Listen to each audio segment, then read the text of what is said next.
الفضل YouTube channel میں آپ کا استقبال ہے۔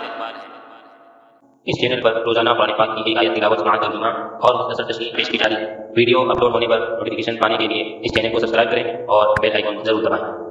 السلام علیکم ورحمۃ اللہ وبرکاتہ۔ میرے دینی و ایمانی بھائی اور بہنوں، سورہ مائدہ آیت نمبر 41 پیش خدمت ہے۔ اعوذ باللہ من الشیطان الرجیم۔ یا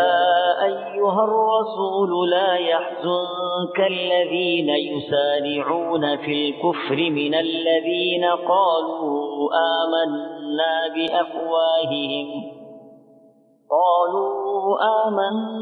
بأفواههم ولم تؤمن قلوبهم ومن الذين هادوا سماعون للكذب سماعون لقوم آخرين لم يأتوك يحرفون الكلم من بعد مواضعه يقولون إن أوتيتم هذا فخذوه وإن لم تؤتوه فاحذروا ومن يرد الله فتنته فلن تملك له من الله شيئا أولئك الذين لم يرد الله أن يطهر قلوبهم لهم في الدنيا خزي وَلَهُمْ فِي الْآخِرَةِ عَذَابٌ عَظِيمٌ۔ اے رسول، آپ ان لوگوں کے پیچھے نہ کڑیے جو کفر میں سبقت کر رہے ہیں، خواہ ان منافقوں میں سے ہوں جو زبانی تو ایمان کا دعویٰ کرتے ہیں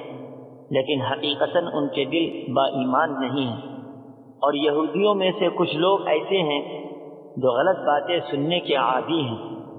اور ان لوگوں کے جاسوس ہیں جو اب تک آپ کے پاس نہیں آئے۔ وہ کلمات کے اصلی موقع کو چھوڑ کر انہیں متغیر کر دیا کرتے ہیں، کہتے ہیں کہ اگر تم یہی حکم دیے جاؤ تو قبول کر لینا، اور اگر یہ حکم نہ دیے جاؤ تو الگ تھلگ رہنا،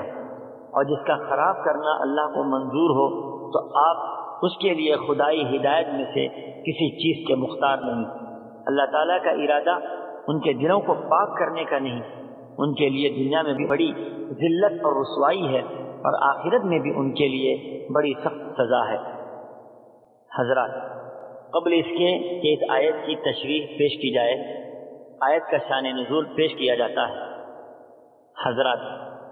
آیت نمبر 41 سے 44 کے شان نزول میں دو واقعات بیان کیے جاتے ہیں۔ ایک تو شادی شدہ یہودی زانیوں مرد و عورت کا ہے، انہوں نے اپنی کتاب تورات میں تو رد و بدل کر ڈالا، اس کے علاوہ اس کی کئی باتوں پر عمل بھی نہیں کرتے تھے۔ انہی میں سے ایک حکم رجم بھی تھا جو ان کی کتاب میں شادی شدہ زانیوں کے لیے تھا اور اب بھی موجود ہے، لیکن وہ چونکہ اس سزا سے بچنا چاہتے تھے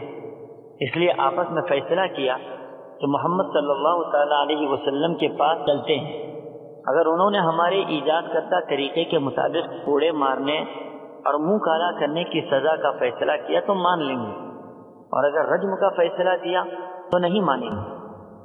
چنانچہ حضرت عبداللہ ابن عمر رضی اللہ تعالی عنہ فرماتے ہیں کہ یہودی نبی کریم صلی اللہ تعالی علیہ وسلم کی خدمت میں حاضر ہوئے۔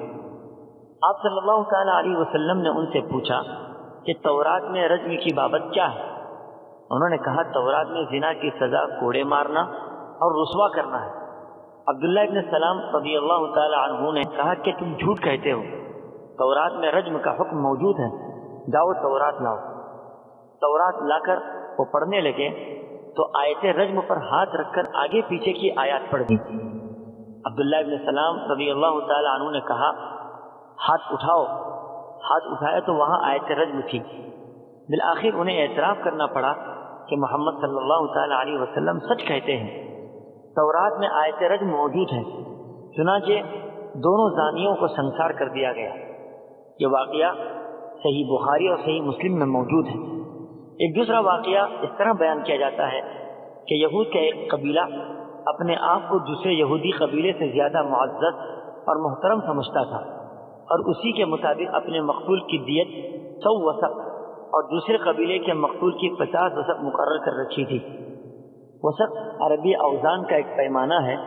جو ہمارے وزن کے اعتبار سے تقریباً 5 من 10 سیر کا ہوتا ہے۔ جب نبی کریم صلی اللہ تعالیٰ علیہ وسلم مدینہ تشریف لائے تو یہود کے دوسرے قبیلے کو کچھ حوصلہ ہوا جس کے مقتول کی دیت نصف تھی، اور اس نے دیت 100 وسق دینے سے انکار کر دیا۔ قریب تھا کہ ان کے درمیان اس مسئلے پر لڑائی چھڑ جاتی،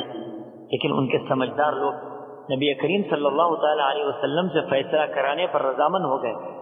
اس موقع پر یہ آیات نازل ہوئی، جن میں سے ایک آیت میں قصاص میں برابری کا حکم دیا گیا۔ امام ابن کثیر رحمۃ اللہ علیہ فرماتے ہیں ممکن ہے دونوں سبب ایک ہی وقت میں جمع ہو گئے ہوں اور ان سب کے لیے ان آیات کا نزول ہوا ہو۔ آیت کا پہلا حصہ یا ایھا الرسول لا يحزنك الذين يسارعون في الكفر من الذين قالوا آمنا بأفواههم ولم تؤمن قلوبهم، یعنی اے رسول صلی اللہ علیہ وسلم آپ ان لوگوں کے پیچھے پڑ کر غم نہ کیجیے جو کفر و شرک میں سبقت کر رہے ہیں، خواہ وہ لوگ ان منافقین میں سے ہوں جو زبانی تو ایمان کا دعویٰ کرتے ہیں لیکن حقیقت میں ان کے دل ایمان سے خالی ہے۔ حضرات، نبی کریم صلی اللہ تعالیٰ علیہ وسلم کو اہل کفر و شرک کے ایمان نہ ڈالنے پر اور ہدایت کا راستہ اختیار نہ کرنے پر جو قلق افسوس ہوا کرتا تھا وہ بیان سے باہر ہے۔ ظاہر بات ہے وہ پاک انسان جو امت کے لیے بے غرضی سے کام کر رہا ہو، جس کی فکر یہ ہو کہ ہر شخص اللہ کے عذاب سے بچ جائے، وہ امت کے لیے سراسر خیر خواہ ہو اور امت کی فلاح و بہبودی کے لیے شب و روز محنت کر رہا ہو، تڑپتا ہو، اور یہی قوم اس کے سامنے پوری جسارت اور ہر درمی کے ساتھ اس کے دعوتی کام کو بگاڑنے کی کوشش کر رہی ہے، نہایت ہی بے باکی کے ساتھ جھوٹ، فریب، دغا اور مکر کے ہتھیاروں سے اس عظیم و پاک شخصیت پیغمبر علیہ الصلوۃ والسلام کو شکست دینے کی کوشش کر رہی ہے۔ ان حرکات کو دیکھ کر ایک رقیق القلب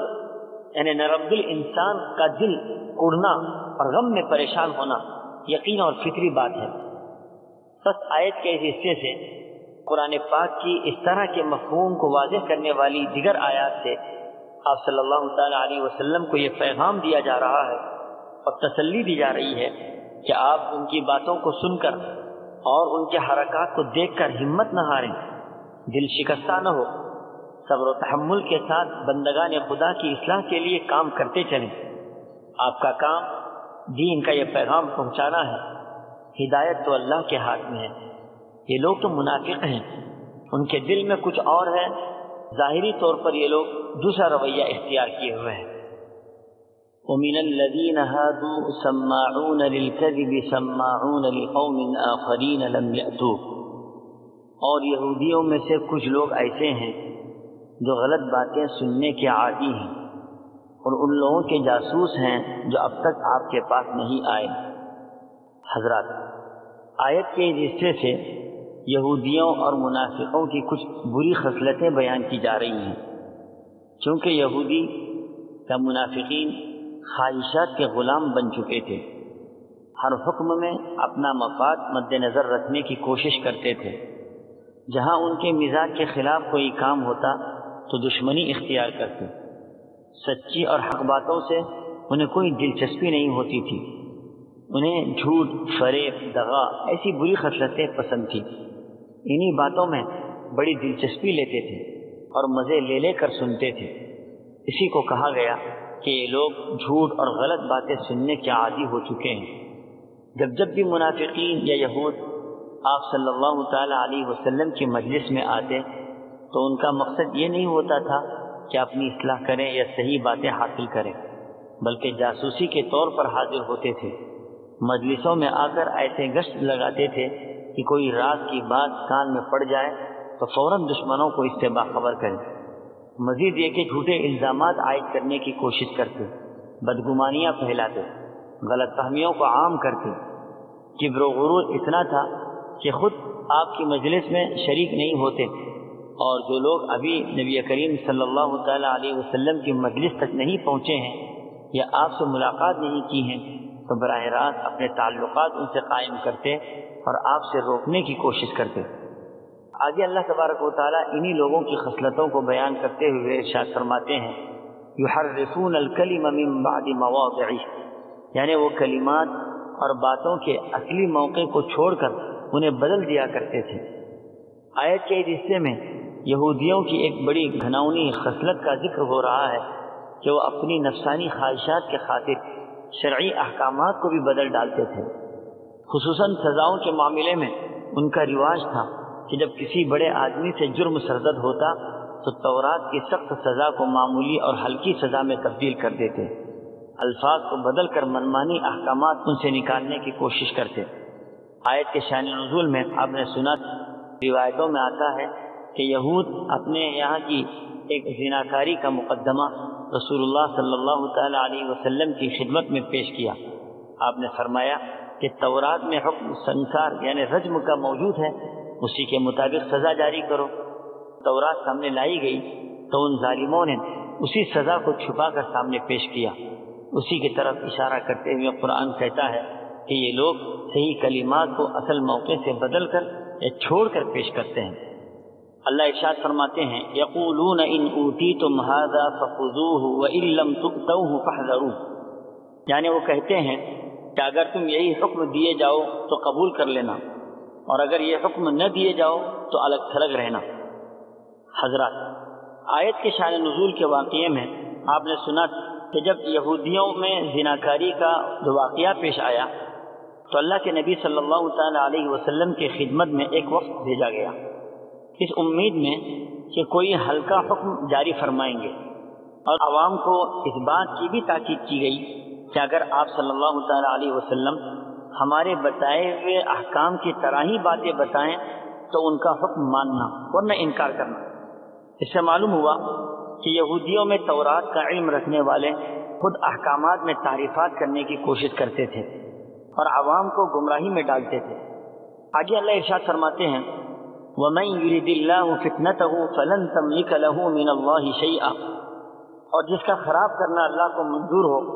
تو آپ اس کے لیے خدائی ہدایت میں سے کسی چیز کے مختار نہیں۔ حضرات، ہدایت و دلالت، خیر و شر، کوئی بھی چیز خدا کے ارادے کے بغیر عالم میں وجود میں نہیں آ سکتی۔ خدا کی منشا کے مطابق جب کوئی چیز وجود میں آتی ہے تو دنیا کی کوئی طاقت اسے روک نہیں سکتی۔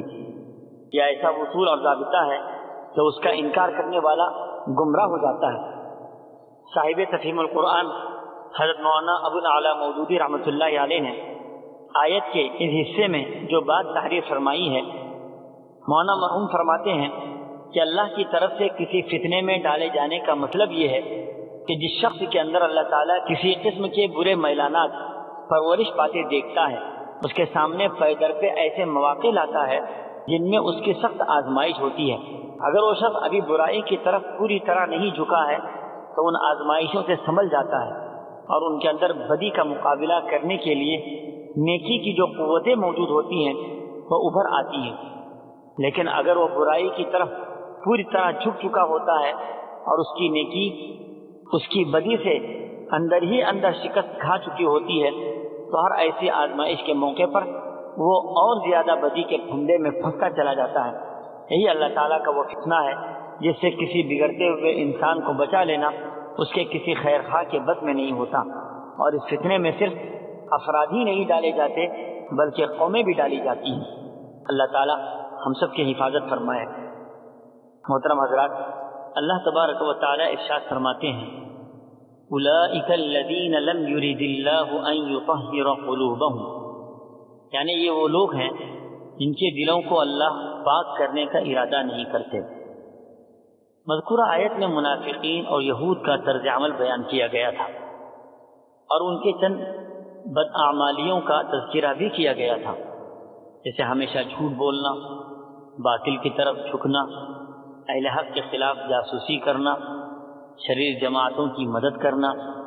ہدایت کی باتوں میں تحریف کر کے بدل ڈالنا، اپنی خواہش اور مرضی کے خلاف حق بات کو قبول نہ کرنا۔ جب اس قوم نے ایسی سختی اور غلط رویہ اختیار کیا تو اللہ بھی ان کے اوپر سے نظر عنایت ہٹا دی، جس کے بعد ان کی راہ پر آنے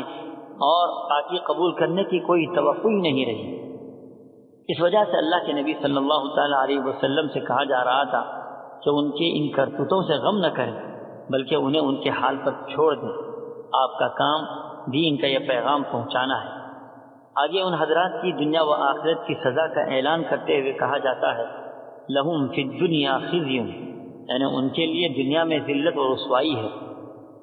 وَلَهُمْ فِي الْآخِرَةِ عَذَابٌ عَظِيمٌ، اور آخرت میں بڑا عذاب ہوگا۔ دنیاوی عذاب اس طور پر